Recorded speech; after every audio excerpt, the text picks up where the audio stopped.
John Gotti wasn't just a gangster. He was a symbol of power, rebellion, and charisma that captivated both the streets and the media. But beneath his flashy suits and smooth-talking persona was a ruthless and strategic mind that played a deadly game within the Cosa Nostra, Italian-American mafia. John Gotti was born into extreme poverty on October 27, 1940, in the South Bronx, New York.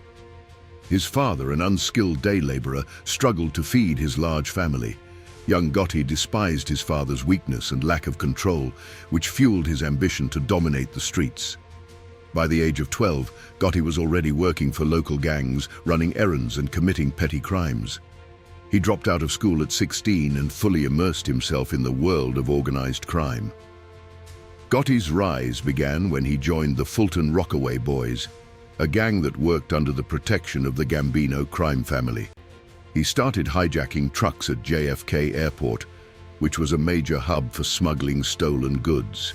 His fearless attitude and brutal violence caught the attention of Gambino underboss Agnello Della Croce, a legendary gangster who became Gotti's mentor and father figure in the mafia world.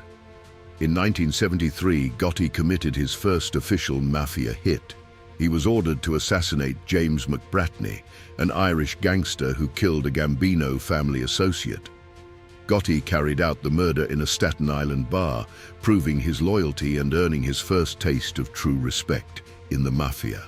After the legendary boss Carlo Gambino died in 1976, the leadership passed to Paul Castellano, a more business-oriented and less street-savvy mob boss.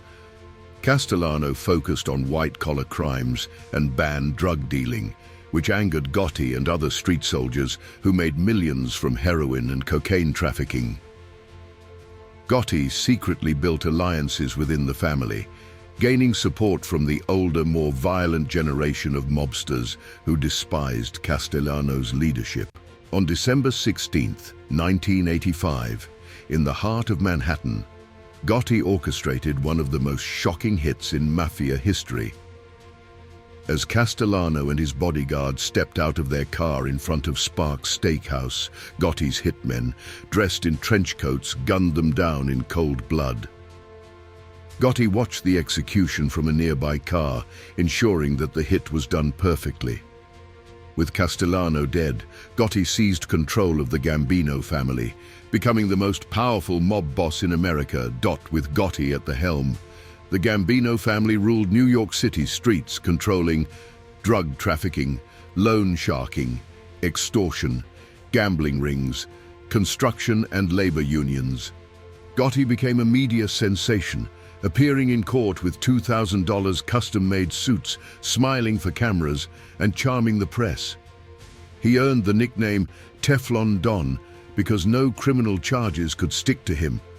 Thanks to jury tampering, bribing witnesses, and intimidating prosecutors, Gotti made sure that poor neighborhoods benefited from his rule. He handed out cash to struggling families and hosted massive block parties in Queens. He treated his soldiers like family and rewarded their loyalty with money and protection. Gotti would walk the streets of Little Italy with no security, daring anyone to challenge him. But behind the charm was a brutal and paranoid killer. Anyone who crossed Gotti or disrespected the family disappeared or was found dead in the streets. The FBI worked for years to take Gotti down, but he was always a step ahead, until one of his closest allies turned against him. In 1991, Gotti's underboss and childhood friend, Salvatore "Sammy the Bull" Gravano, decided to become a government informant.